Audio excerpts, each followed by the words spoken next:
Hi guys, welcome back to my channel. నేనైతే ఈరోజు అరుణాచలంకి అయితే వెళ్తున్నాను. ఈ జర్నీ అయితే చాలా రోజుల నుండి ప్లాన్ చేశాను, బట్ ఈరోజు అయితే కుదిరింది. సో అరుణాచలంలో ప్రత్యక్షమై ఉన్న శివుని గురించి తెలుసుకోవాలంటే ఈ వీడియో ఖచ్చితంగా చూసేయండి. అండ్ అలాగే నా జర్నీ ఎలా సాగుతుందో మొత్తం ఈ వీడియోలో చూపిస్తాను.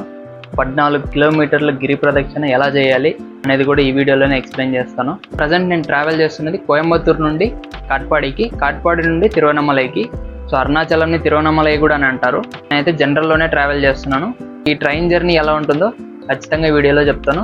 Don't miss this video. Let's start our journey.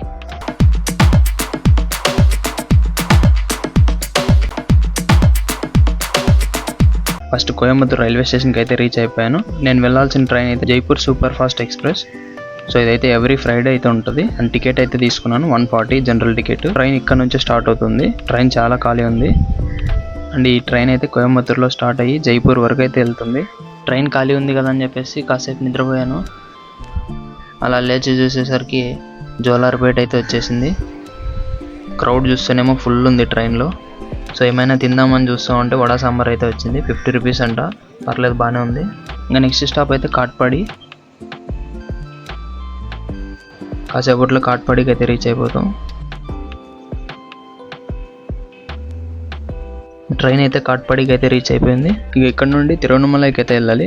ఇక్కడ ట్రైన్స్ ఎలా ఉంటాయంటే everyday evening Villupuram intercity express ఉంటుంది. టికెట్ 50 రూపీస్ అనుకుంటా.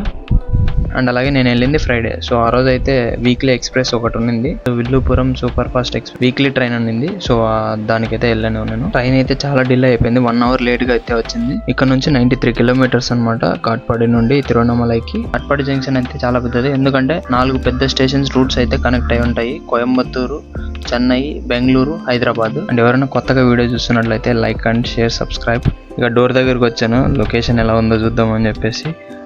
ట్రైన్ కరువు మాత్రం నెక్స్ట్ లెవెల్. అనకుండా స్నేక్ లాగా తిరుగుతూ ఉంది.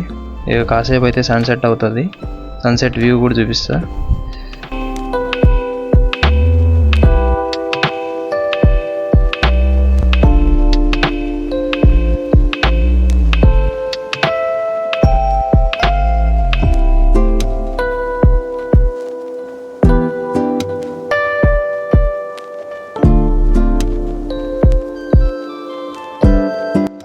So finally reached Arunachalam.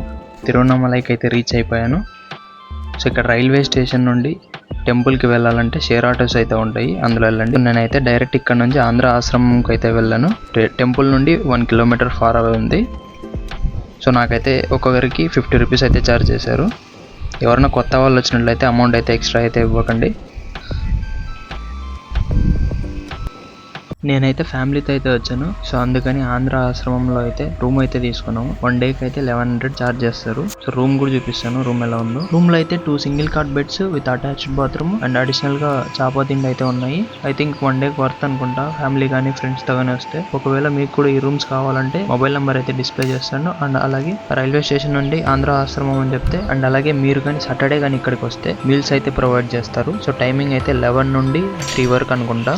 ఇప్పుడు నేను వచ్చిన ఈ ప్రదేశం సాధారణ దేవాలయం కాదు, ఇది అరుణాచలేశ్వర స్వామి ఆలయం. తమిళనాడులోని తిరువన్నమలైలో ఉంది. హిందూ ధర్మంలో పంచభూతాలలో అగ్నితత్వాన్ని సూచించే క్షేత్రం ఇదే. అంటే ఇక్కడ శివుడు అగ్ని రూపంలో ఉన్నాడని నమ్మకం. పురాణాల ప్రకారం ఒకసారి బ్రహ్మం గారు విష్ణు గారు ఎవరు గొప్పవారు అని తగువపడ్డారు. అప్పుడు శివుడు అనంతమైన అగ్ని స్తంభంగా కనిపించాడు. ఆ స్తంభానికి ఆది అంతం కనుక్కోవాలని బ్రహ్మ పైకి, విష్ణువు కిందికి వెళ్లారు. కానీ ఎవరు చివరిని కనుగోలేకపోయారు. అది చెప్పే విషయం ఏమంటే శివుడు మహిమకు ఆది అంతం ఉండదని, ఈ అగ్ని స్తంభమే తర్వాత అరుణాచల పర్వతంగా మారిందని నమ్మకం. ఆ పర్వతం చుట్టూ తిరగడం అంటే గిరి ప్రదక్షిణ చేయడం చాలా పవిత్రం. ఈ ఆలయాన్ని ప్రధానంగా చోళరాజులు నిర్మించారు. తర్వాత విజయనగర సామ్రాజ్యం దీనిని విస్తరించింది.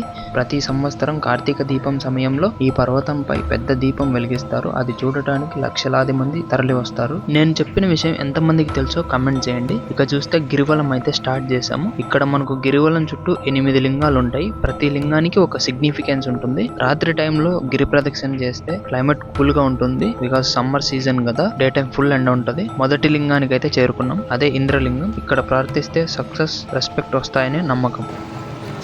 ఓం నమః శివాయ.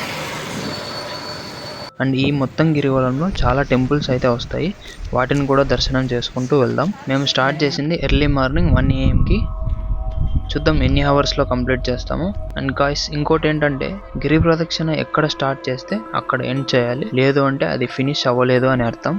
ఇక్కడ బోర్డు చూసారా, మనం ఎక్కడ ఉన్నామో ల్యాండ్ మార్క్ రెడ్ కలర్ లో ఉంటది. నెక్స్ట్ సెకండ్ వన్ అయితే అగ్నిలింగం, మనకి రైట్ సైడ్ లో అయితే ఉంటది. ఇక్కడ చూస్తున్నారు కదా, ఇదే అగ్నిలింగం, మనలోని నెగిటివ్ ఎనర్జీని దహనం చేస్తుంది. నెక్స్ట్ థర్డ్ వన్ యమలింగం, 1.8 కిలోమీటర్ ఉంది. So let start. స్పీడ్ గా నడిస్తేనేమో 4 to 5 hours లో కంప్లీట్ చేయొచ్చు, బట్ నాకైతే కొంచెం లేట్ అవ్వచ్చు. అలా కొన్ని ప్లేసెస్లో స్టాప్ అయితే చేశాను. యమలింగానికి వెళ్ళే దారిలో వినాయకర్ టెంపుల్ అయితే ఉంటుంది. అండ్ ఇక్కడ గిరివలం చేసే అప్పుడు లెఫ్ట్ సైడ్లో నడవాలని అయితే చెప్తారు, ఎందుకంటే ఈ పర్వతాన్ని శివుడిగా భావిస్తారు. మనం ఎడమ వైపు నడిస్తే పర్వతం మనకు కుడివైపు ఉంటుంది. హిందూ సంప్రదాయంలో దేవుడు ఎప్పుడు మనకి కుడివైపు ఉండాలి అనే నమ్మకం. నెక్స్ట్ మూడోది అయితే యమలింగం, ఇక్కడ చేరుకున్నాం. ఈ లింగం తెలియజేసేది ఏంటంటే ఫియర్, హెల్త్ ప్రాబ్లమ్స్ నుండి ప్రొటెక్షన్ ఇస్తుందని అంటారు. నెక్స్ట్ అయితే నైరుతి లింగం, 1.6 కిలోమీటర్ ఉంది. Let start. ఇక్కడ హైవేలో నుండి 1 వే సైడ్ అయితే టర్న్ అవ్వాలి. సర్కిల్ దగ్గర గిరివల మార్గం అనే బోర్డులో ఉంటుంది. నైరుతి లింగం వెళ్లే దారిలో ఐశ్వర్యేశ్వర టెంపుల్ అయితే వస్తుంది, అలానే ఇంకో టెంపుల్ కూడా వస్తుంది.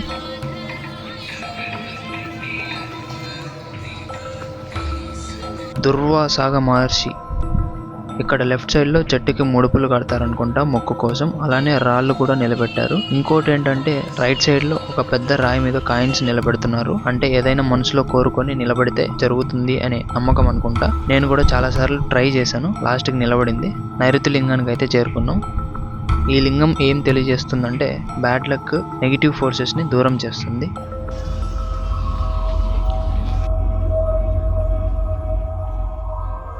నెక్స్ట్ అయితే వరుణలింగం, దానికి ముందు కొన్ని లింగాలు కనిపిస్తాయి, అందులో ఒకటి సూర్యలింగం వస్తుంది. ఇది అష్టలింగంలోకి అయితే రాదు. ఈ సూర్యలింగం ఏం డిఫైన్ చేస్తుందంటే హెల్త్, ఎనర్జీ, పాజిటివిటీ కోసం ఇక్కడ ప్రార్థిస్తారు. ఇక్కడైతే అరటి పువ్వుతో బజ్జీలు అయితే వేస్తున్నారు, 10 రూపీస్ ఒకటి. 2 తిన్నాను, పర్లేదు, బాగానే ఉన్నాయి. కరెక్ట్ గా 7 కిలోమీటర్స్ కంప్లీట్ అయింది, ఇంకా 7 కిలోమీటర్స్ అయితే ఉంది. నెక్స్ట్ 5వది వరుణలింగం, ఇక్కడికి రీచ్ అయ్యాము. ఈ లింగం ఏం తెలియజేస్తుందంటే పీస్, ఎమోషనల్ బ్యాలెన్స్ కోసం చాలా స్పెషల్ అన్నమాట. నెక్స్ట్ అయితే వాయులింగం, 1.7 కిలోమీటర్ అయితే ఉంది. Let start. మిడిల్లో ఇక్కడ ఫ్రీ రుద్రాక్ష అయితే ఇస్తున్నారు.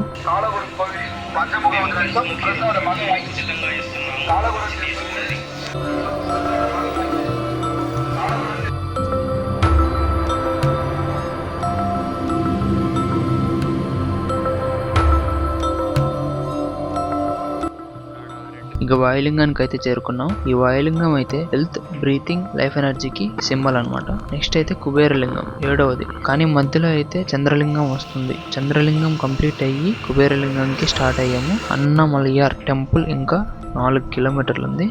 నెక్స్ట్ కుబేరలింగం అయితే చేరుకున్నాం. కొంచెం కుబేరలింగం అయితే లోపలికి అయితే ఉంది. ఈ కుబేరలింగం ఏం తెలియజేస్తుందంటే వెల్త్, ఫైనాన్షియల్ గ్రోత్ కోసం ప్రార్థిస్తారు. మోక్ష మార్గానికి అయితే వెళ్ళలేకపోయాను, క్యూ అయితే చాలా ఉంది, దర్శనంకి లేట్ అవుతుందని చెప్పేసి వెళ్ళలేదు. ఇంకా శివుడికి దగ్గరలో అయితే వచ్చేసాము. ఎర్లీ మార్నింగ్ మూన్ అయితే కనిపిస్తుంది గిరి మీద. ఈ గిరినే మనం ప్రదక్షిణ చేస్తుంది.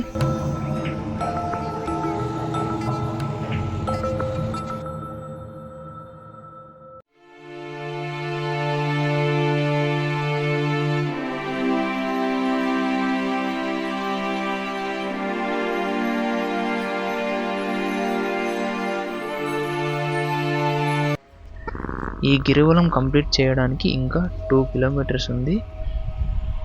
లాస్ట్ 8వ లింగం, ఈశాన్య లింగం కూడా దర్శించుకొని ఈ లింగం స్పిరిచువల్ గ్రోత్, ఇన్నర్ పీస్ అయితే ఇస్తుంది. మెయిన్ టెంపుల్కి అయితే వెళ్తున్నాం. ఇంకా ఇక్కడ నుండి 1 కిలోమీటర్ ఉంది. అదిగో అక్కడ కనిపిస్తుంది గోపురం. ఆల్మోస్ట్ రీచ్ అయిపోయాం. ఇక్కడ బోర్డులో రాసి ఉంది రాజా గోపురం దర్శనం మార్గం. So finally reached Arunachalam temple. And ఇక్కడతో మన గిరి ప్రదక్షిణ కూడా ముగిసింది. ఇక్కడ ఆర్కిటెక్చర్ మాత్రం చాలా బాగుంది.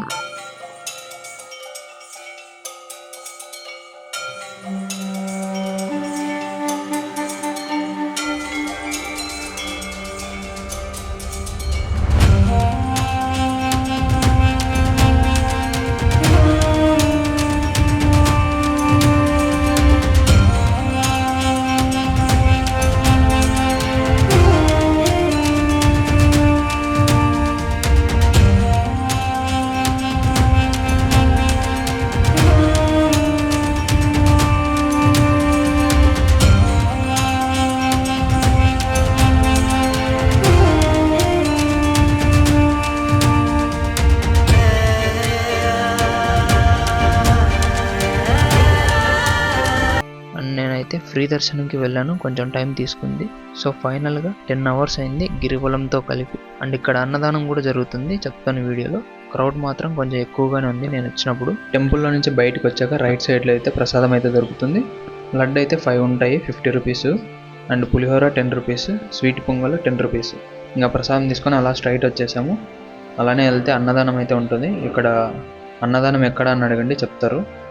రైట్ సైడ్కి వెళ్తేనేమో ఎగ్జిట్.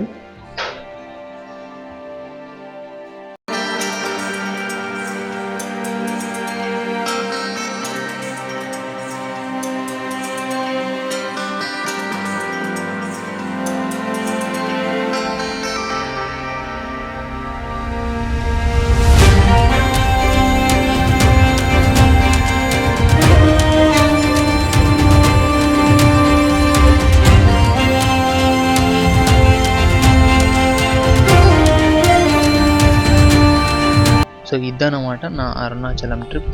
మీరు ఇంకా అరుణాచలం వెళ్ళకుంటే ఖచ్చితంగా అరుణాచలంకి అయితే వెళ్ళండి. మీకు ఈ ట్రిప్ ఎలా అనిపించిందో ఖచ్చితంగా కామెంట్ చేయండి. అండ్ వీడియో నచ్చినట్లయితే లైక్ చేయడం మాత్రం మర్చిపోకండి. అండ్ అలాగే షేర్ కూడా చేయండి మీ వాళ్ళకి.